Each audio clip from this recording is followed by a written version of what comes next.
Hello, I'm Martin, and I do voiceover. I'm Joe, and I make websites. And we want to see if we can become business friends with business people in just 5 minutes. It could be the start of an amazing business relationship. Or it could be a complete and utter waste of time. Still, it's only 5 minutes.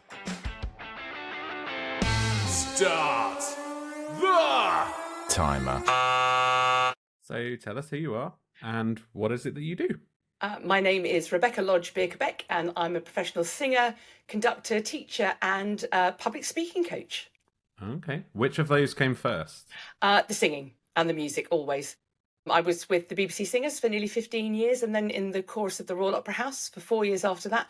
And I've always sung. I still sing, but I do a lot of music education work, which I really love. And then the public speaking coaching grew out of lockdown. Really started doing a lot of networking online, saw a lot of people who hated doing it, and literally had a light bulb moment and thought, I could help. Because obviously as a performer, you have to speak under pressure, perform under pressure, sing under pressure. And it just suddenly occurred to me that this was something I could do to actually really help people. So I really want to hear about that. But first of all, what is the favourite place that you've ever performed? Oh, that's tough. The Royal Opera House, the main stage on the Royal Opera House is pretty cool, but I've been lucky enough to go on tour all over the world and sung in some amazing churches. An amazing church in Mexico, right on the top of a mountain, which was fantastic, except it was really windy. So all through the concert, you could hear this amazing, like, sighing wind all the time. But that was cool, actually. Yeah. That must have been incredibly atmospheric. What's your favourite note to sing? Oh, good question. You see, that's a really good question for somebody like me who's a mezzo-soprano, so that's not the highest voice, it's the sort of middle of the ladies' voices, because it depends on the piece. If I get the chance to sing a really high note really strongly, I absolutely love that, because we don't get a chance to do that very often, so that's really exciting. But I really like the lower bottom part of the voice, because that's really mellow and rich, and it's always quite good fun to sing down there. But, you know, any note, really. Can you say baked beans in a really low voice? Baked beans. Brilliant. Moving on. Tell us more about the education side for the vocal training, the voice. So where do you get started with people? Like if someone's wanting that training, what's absolute step one with that? It's to get them to come and see me and to sing something together. Okay. Because the most important thing is that we have confidence and trust in each other, because you're asking somebody to do something quite vulnerable, which is to open themselves up, to use their voice. And people are really funny about singing. Most people love to sing, but they're very self-conscious, and they're worried that you're going to tell them they're not very good, or laugh. Not that you'd never laugh at anybody, nor would I ever tell them they're not very good.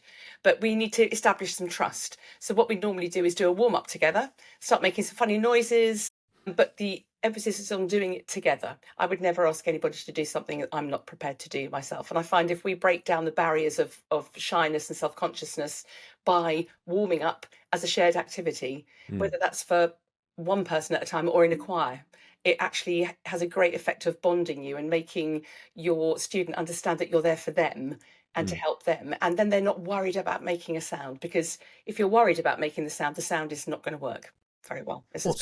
What's one tip that you would give to someone who loves singing but will never sing in front of somebody else?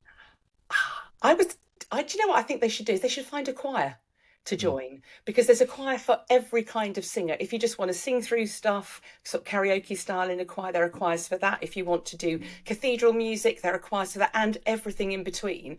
And I think to give people confidence, especially if they don't want to sing on their own in front of somebody, the best thing is to join a group of people who love singing, and then you can all buoy each other up. And you don't feel like you're on your own, and you never know where that might lead. I've had people who hated singing on their own, but now you can't stop them, because they found a group that worked for them, and that gave them sort of more confidence, and they felt they weren't alone. And how does that translate across into the business side of things, the business world? That's a great question, Joe. Well, 1 minute warning. Oh, gracious. Well, basically, when we speak, we use our voice. When we sing, we use our voice. It's all the same equipment. And it all starts with the breath.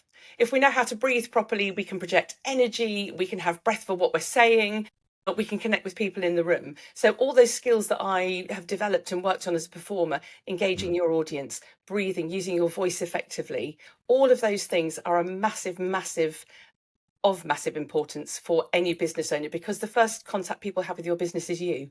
And if you can communicate and give the impression that you're a great person and somebody that they'd like to know more about, that's what it's all about. And it all comes from the breath, and it's all the voice. What would be the worst thing to eat before a singing lesson? Depends on the person. Chocolate, yogurt, milk, anything. Actually, I can eat anything. Can you give us a high note? Oh God, I might blow the microphone. There we go. That is the perfect ending to the podcast. What do you think? Did we just spark a valuable new business relationship? Or should we have taken a coffee break instead? Joe's good at that. We'll be back soon to try to make more business friends. We're very lonely. Do you want to be our friend? Or maybe you could suggest someone we can chat to be friends with them. Drop us an email.